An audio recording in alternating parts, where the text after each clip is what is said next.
सुल्तानपुर नाम के एक छोटे से गांव में पार्वती अपनी 3 बहुएं सुनीता, अंजना, सुनैना और अपने 3 बेटों के साथ एक टूटी फूटी झोपड़ी में रहती थी। उनका परिवार बहुत ही ज्यादा गरीब था, लेकिन वो फिर भी अपने छोटे से परिवार के साथ बहुत खुश थी।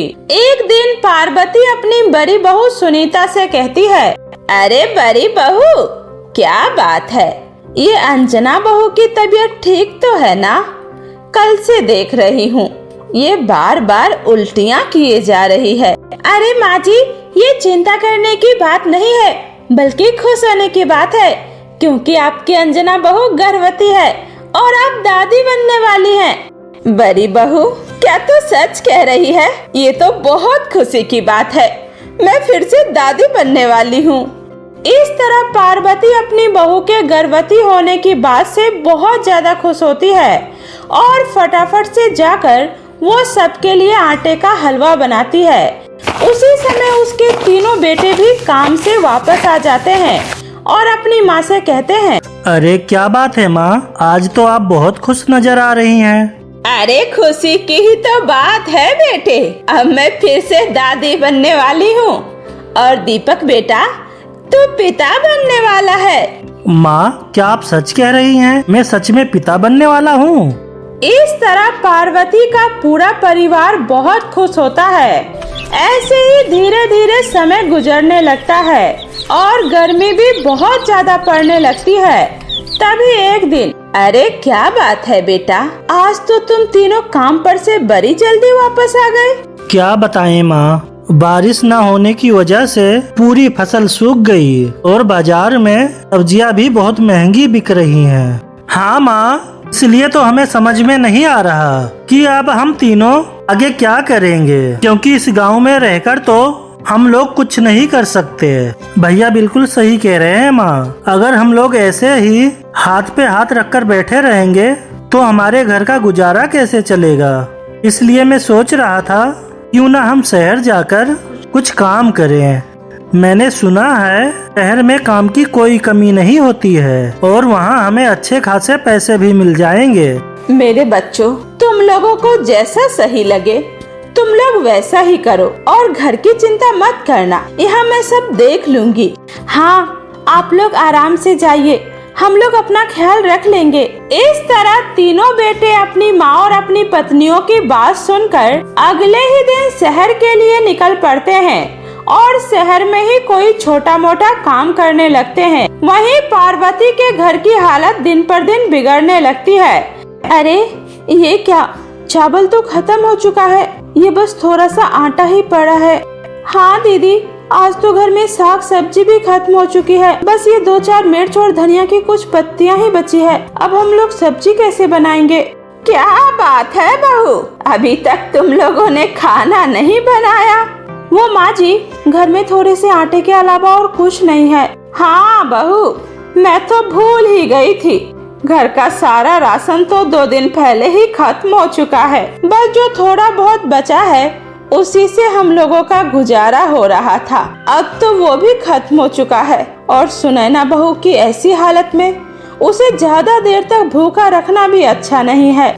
माँ जी, आप मेरी चिंता मत कीजिए, मैं कुछ न कुछ खाने के लिए बना ही लूंगी। इतना कहकर तीनों बहुएं उस बचे हुए आटे से रोटियां बनाती है और धनिया और मिर्च की चटनी बनाकर तीनों सास बहू एक टाइम का खाना खाती है। ऐसे ही समय के गुजरने के साथ साथ उनके घर की हालत दिन पर दिन बिगड़ती जाती है। एक दिन सुनैना कहती है, अरे माँ जी, मेरे पेट में अचानक से दर्द क्यों हो रहा है? माँ जी देखिए ना, सुनैना के पेट में अचानक से इतना दर्द क्यों हो रहा है? कहीं कोई घबराने वाली बात तो नहीं है? नहीं बहू, ये दर्द तो सुनैना बहू के टाइम से खाना नहीं मिलने की वजह से हो रहा है, क्योंकि ऐसी हालत में हमें उसे ताजे फल फ्रूट खिलाने चाहिए थे, लेकिन हमारे पास तो 2 वक्त की रोटी खाने तक के पैसे नहीं हैं। लेकिन तुम लोग चिंता मत करो, मैं सुनैना बहू के बच्चों को कुछ नहीं होने दूंगी। इतना कहकर पार्वती अपने तीनों बहुओं के पेट भरने के लिए काम की तलाश में निकल पड़ती है। वो कई जगह जाकर काम मांगने की कोशिश करती है, लेकिन उसे कोई भी काम नहीं देता। उसी समय पार्वती एक ढाबे पर जाती है और ढाबे के मालिक से कहती है, साहब मुझे कुछ काम दे दीजिए, मैं कोई भी काम करने के लिए तैयार हूँ, क्योंकि मेरी मंझली बहू गर्भवती है और ऐसी हालत में उसने 2 दिनों से कुछ नहीं खाया है। कृपा करके मुझे कुछ काम दे दीजिए साहब। देखिए, अब मैं आपको इस उम्र में कौन सा काम दूं, इसलिए आप ये कुछ पैसे रख लीजिए। नहीं साहब, इन पैसों में मैं भला अपनी तीनों बहुओं को क्या ही खिला पाऊंगी, इसलिए आप मुझे कुछ काम ही दे दीजिए। पार्वती की हालत देखकर ढाबे का मालिक पार्वती को जूठे बर्तन साफ करने का काम दे देता है, जिसके बाद वो पार्वती को कुछ पैसे देता है और फिर पार्वती उन पैसों से अपनी तीनों बहुओं के लिए खाना ले जाती है। उसी समय उसकी बड़ी बहू उससे कहती है, माँ जी आखिर ये सब कब तक चलता रहेगा?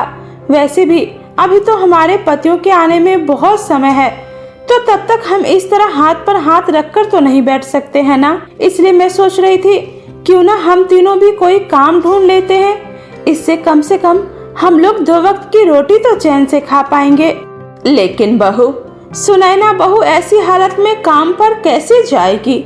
माँ जी आप मेरी चिंता मत कीजिए, मैं अपना ध्यान रख लूंगी।